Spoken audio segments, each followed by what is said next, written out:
Olá, estamos de volta agora com o Ceará 2050 e eu vou puxar já aqui um debate. Um debate não, sim, um outro assunto para a gente conversar. Não tem como falar de saúde sem falar de prevenção, não é isso? Eu acho que hoje em dia isso está muito claro entre as pessoas, se você prevenir, você tem saúde, você tem como trabalhar com a saúde. Eu acho que isso está muito claro hoje, não é isso? Natália, esse é um tema permanente, eu diria que como é que a gente, a partir do entendimento da morte, de como as pessoas nascem, de como as pessoas adoecem e de como as pessoas morrem, a gente pode tomar medidas de prevenção. E essas medidas, elas estão no campo da saúde e elas também estão no campo de atividades fora do setor saúde. Ou seja, a intersetorialidade na saúde, como a Lia comentou, ela é estratégica, ela é fundamental.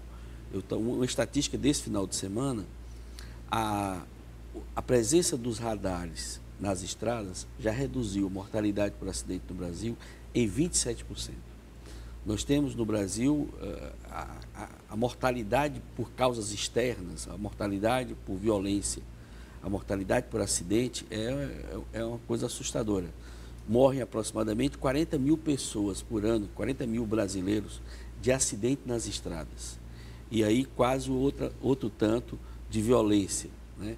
Então, a questão da segurança pública e a questão da prevenção de acidentes nas estradas é algo, digamos, fundamental. E isso, você tem que ter leis que possam garantir isso. Por outro lado, você tem uma série de intervenções importantes que tem que ser feita a partir do sistema de saúde. Agora mesmo eu vi um trabalho que foi publicado, muito interessante, que faz uma relação muito forte com o farmácia popular, ou seja, o fato da população ter acesso ao medicamento para hipertensão e diabetes, reduziu drasticamente a mortalidade e a hospitalização por acidente vascular cerebral, que é o AVC, tá certo? E por complicações do diabetes. Ou seja, o fato de você oportunizar o medicamento, porque muitas vezes esse é um desafio do Sistema Único de Saúde, você ter o programa Saúde da Família, você ter os médicos, isso foi fundamental, o Mais Médico melhorou o pré-natal, melhorou a qualidade do acompanhamento da puericultura nos postos de saúde, mas o fato da gente ter a garantia da vacina no Brasil hoje é algo que reduziu o que a gente chama de doenças imunopreveníveis. O fato de a gente garantir o medicamento para a hipertensão, você reduziu os internamentos, que a gente chama sensíveis à atenção básica.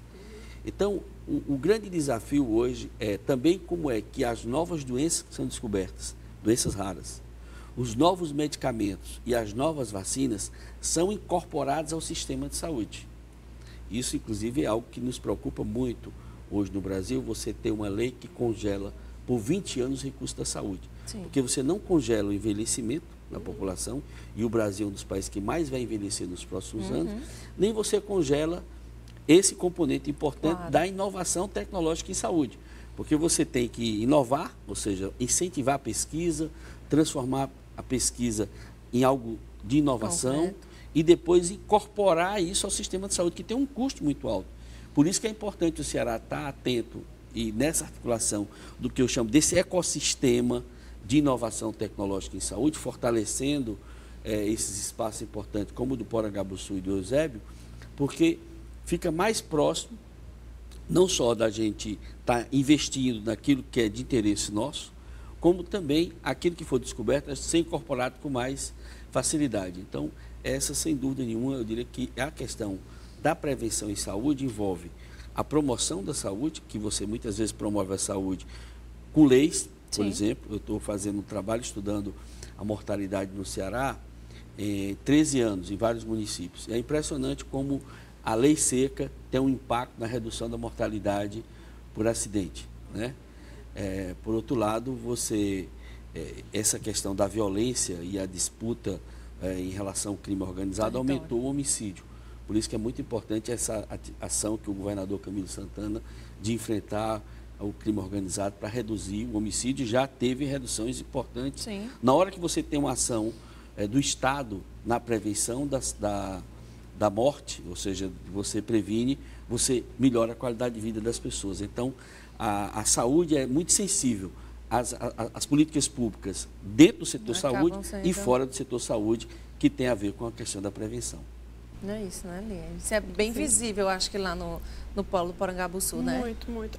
Inclusive, durante o processo de estudo, né, do Fortaleza em 40, a gente fez, inclusive, muito trabalho com o Tanta, que é da saúde do município, que é um epidemiologista, exatamente analisando essas questões, né, como é que isso se dá no território. Fortaleza, por exemplo, 80% dos problemas todos de saúde, homicídios, doenças medievais, na verdade, que ainda estão hoje, tuberculose, sífilis, hanseníase, estão... né? Exatamente em 12% do território, que é onde as pessoas moram em pior situação, com mais baixa renda, ou seja, que a gente chama de assentamentos precários. Ou seja, eu tenho lá 42% da população residindo em 12% do território, onde se coloca 80% dos problemas de saúde e risco à vida, mortes por homicídio, acidentes, etc. Ou seja, você vê que as questões têm que ser trabalhadas hoje, temos que passar a pensar, como o doutor Dorico está colocando, de forma bem sistêmica, né, e preventiva, focar mais na questão da uma ação preventiva, da promoção, né? Sim. Até porque isso é mais barato, no final das contas, do que jogar todo mundo para dentro do hospital, como acontece, a gente tem lá, o JF estava quase 70% dos leitos do JF eram ocupados por acidentados de moto. Moto só no nosso país, que a moto é considerada um transporte público, porque na verdade a moto é um equipamento para uso esportivo. Mas por questão de custo, de manutenção, combustível e tal, aqui ela é considerada um transporte como outro qualquer. Ainda mudaram a lei do trânsito para poder facilitar elas passarem do jeito que quiserem, entre carros. Isso. E que isso aumentou, inclusive, enormemente também os acidentes. Então, você tem lá uma prática, né, de mobilidade afetando um hospital, né, e a saúde da população. O IPEA mesmo fez estudos para demonstrar o acréscimo galopante do peso desse tipo de acidente sobre, inclusive, a prevenção, o sistema previdenciário, né? Porque é um número de pessoas que ficam realmente com invalidez permanente é enorme. E por aí vai. Então, assim, não dá muito para a gente voltar a ficar pensando de uma forma desassociada. Acho que tudo isso tem que ser pensado, né, junto. A questão, por exemplo, do empoderamento da pessoa, do autocuidado, né? É uma coisa importantíssima. Porque você trabalha, as doenças crônicas todas basicamente vêm dessa questão eu tenho um médico 2 dias no mês ou num ano, um pouco 8 vezes por ano em média, mas enquanto isso, a questão do medicamento ser tomado na hora, a pessoa realmente tomar conta do seu peso, realmente o sobrepeso ser controlado, isso tudo impacta tanto na ponta, né? Motocicleta, por exemplo, é o transporte que mais emite gases cancerígenos. Então, eu estava até fazendo um estudo de cruzando o crescimento de motos, né, de frota de motos em algumas cidades do estado do Ceará e o crescimento também do câncer do pulmão. Ou seja, você vê também que tem coincidências nesse disco, dá até para talvez fazer inferências, não fez estudos, né, mais científicos ainda, mas dá para inferir um pouquinho essas questões, né? O transtorno de ansiedade que está aí, violência que vem junto com o transtorno de ansiedade, produz o transtorno de ansiedade, você vê que quase 35% dos pacientes, ou mais do que isso, que vão sistematicamente nos postos de saúde, na verdade, eles têm transtorno de ansiedade, a imunidade já baixa, pela ansiedade altíssima, e ficam sendo tratados pela doença e não pela causa dela, que às vezes é a ansiedade, que já, por sua vez, já vem de um problema, né, do contexto social, né, econômico e desigualdade enorme que essa cidade tem. É isso. Doutor Dorico, como pensar o Ceará 2050? O senhor tem falado assim, o Estado a gente já tem avançado, a gente já conseguiu, Fiocruz, por exemplo, mas não para por aí, né? O senhor mesmo fez uma visita recente à França, para trazer, com o objetivo de trazer, né, conseguir ou atrair novas empresas para cá, exatamente com esse objetivo de pensar o futuro. Eu considero essa ideia, quer dizer, essa ideia força que o governador Camilo Santana tem colocado, o Ceará 2050, você mobilizando a nossa inteligência, mobilizando as nossas políticas públicas, pensando estrategicamente o futuro, é fundamental. E a gente tem que estar sempre muita clareza o que é política de governo, o que é política de Estado. Eu sempre digo que o Ceará, a gente tem conquistado ao longo de alguns anos situações importantes para o Estado, a partir de que várias políticas que foram pensadas no Ceará, elas foram seguidas como política de Estado. Ou seja, os agentes de saúde que foi iniciado no governo Tasso Gereissati, o primeiro governo, ainda na década de 80, foi colocado para o Ceará como uma política de Estado, uma política estratégica, que até tornou-se uma política nacional. Depois nós criamos o Programa Saúde da Família, sim, aqui no Ceará, que também se tornou uma política nacional. Nós implantamos as primeiras equipes de saúde da família aqui, a partir dos agentes de saúde, a partir das equipes de saúde da família, e em 94, em Quixadá, se nacionalizou. O Porto do Ceará, que foi também, nessa época, iniciado pelo governador Tasso, se tornou uma política de Estado. O aeroporto também é uma política de Estado. Ou seja, a ZPE se tornou uma política também de Estado, ou seja, veio vários governos e todos eles apostando como uma política estratégica. A questão do cinturão das águas do Ceará, pensando água como uma política estratégica para o Ceará, também tem sido políticas que têm dado continuidade aos vários governos. O polo, por exemplo, do Eusébio foi pensado pelo governo Cid, dado uma grande contribuição já estratégica pelo governador Camilo, e sem dúvida nenhuma esse polo está juntamente agora com o Porangabuçu, não só mais um polo, mas estamos pensando mais ainda, estamos pensando em ecossistema. Então, o que está colocado para 2050 é como é que até 2050, pensando isso, com os grandes desafios que nós vamos ter, com o envelhecimento da população, com a inteligência artificial que está vindo aí, está chegando, sim, que vai ter impacto importante na nossa vida, inclusive hoje na Fiocruz do Ceará, digamos assim, uma das linhas estratégicas é a saúde digital, ou seja, a Organização Mundial da Saúde está colocando como uma das linhas desse componente do desenvolvimento tecnológico em saúde, pensar a saúde digital, na comunicação com os usuários, com os pacientes, na comunicação com os profissionais de saúde, pegando a gestão do conhecimento. O grande desafio hoje é entre o conhecimento produzido e o conhecimento aplicado. Há uma perspectiva, Natália, de que a partir de 2025, a cada ano o conhecimento médico dobra. Então esse conhecimento fica impossível qualquer pessoa, né, Lia, no dia a dia do consultório, o médico com seus afazeres do dia a dia, dá conta de incorporar esse conhecimento produzido. Então, a inteligência artificial, e nós estamos trabalhando nessa perspectiva, de como traduzir esse conhecimento produzido para o profissional do dia a dia, para o médico de família que está no interior, para o agente de saúde, para o próprio paciente, que é um tomador de decisão, né?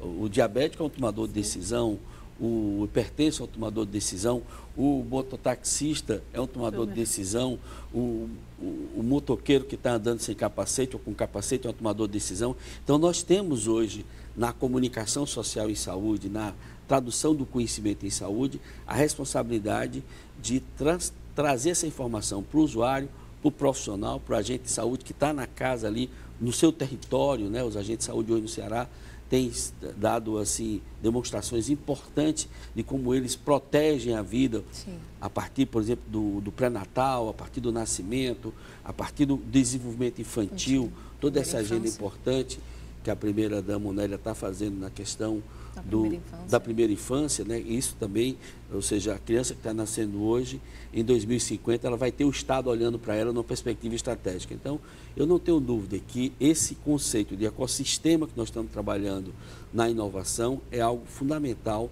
dentro do Ceará 2050. Ou seja, colocando para que os próximos governos que vierem, eles não vão estar olhando para esse ecossistema de inovação tecnológica em saúde como uma política de uma marca de um governo, mas como uma marca do Estado do Ceará. Então, esse, sem dúvida nenhuma, eu diria que é um ponto forte do governo Camilo Santana, do governador, ter essa questão do Ceará 2050 e Fortaleza associando também com essa iniciativa estratégica liderada pelo Eudoro Santana, que é do Planfor, pensando Fortaleza 2040. Então, isso se associa com políticas públicas, pensando estrategicamente o Estado na sua relação com a sociedade. E aí o Estado sempre com esse interesse de trazer isso. Você falou uma coisa importante, que foi a ida do governador Camilo Santana, juntamente com a presidenta da Fiocruz, Anísia Trindade, à França, e uma das metas nossas lá no polo da Fiocruz é internacionalizar o polo. Nesse sentido, queremos colocar na agenda, está na agenda, e estamos aí tentando todo um processo de articulação internacional, que é trazer uma base do Instituto Pasteur para o Ceará, para a Fiocruz. Já tem um acordo entre a USP, a Fiocruz e o Instituto Pasteur. Nós já temos uma unidade do Instituto Pasteur em São Paulo, na USP, e a próxima unidade da Fiocruz, que seria instalada no Brasil, seria no Ceará. Então, temos já uma estrutura física, estamos lá trabalhando para que a gente possa abrigar aqui o Instituto Pasteur, que é, sem dúvida nenhuma, um dos maiores institutos de pesquisa no campo da biotecnologia do mundo. Ok, então, a gente faz agora a nossa segunda pausa. Daqui a pouquinho tem mais Ceará 2050.